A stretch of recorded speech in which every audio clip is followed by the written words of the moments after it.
الله الله، هو انت سايبه شغلك ووقفه الصرمح هنا؟ ايه يا فرمح دي؟ انا كنت بكلم ماما. بتكلمي ماما وانت فاشخه بقك وعماله تتمالي يمين وشمال؟ يلا علينا روح شوف شغلك. صاحب الكافيه الجديد ده لا يطاق، انا مش عارفه ادهم بيه باع الكافيه ليه. يا ستي ادهم بيه صفى كل اعماله هنا واستقر في اوروبا خلاص، واحنا لازم نستحمل عشان ده اكل عيشنا. بعدين افردي وشك شويه، ما تكشريش كده، احنا لسه على الصبح بنقول يا هادي.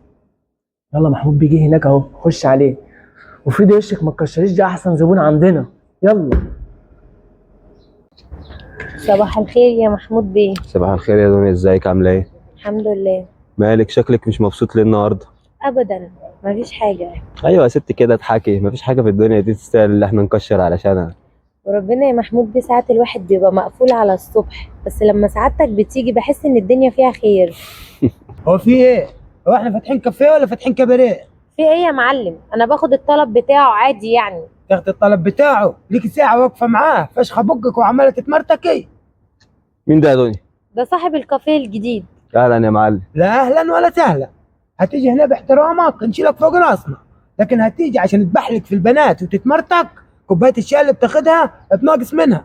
ده محمود بيه انضف زبون عندنا. لا انضف ولا اوسخ، ده الصابونه ب 50 قرش والماء ببلاش.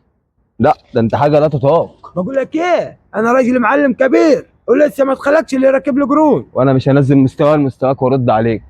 وبعدين يا عماد الكافيه ما بقاش حد يجي يقعد عليه ولا ليل ولا نهار.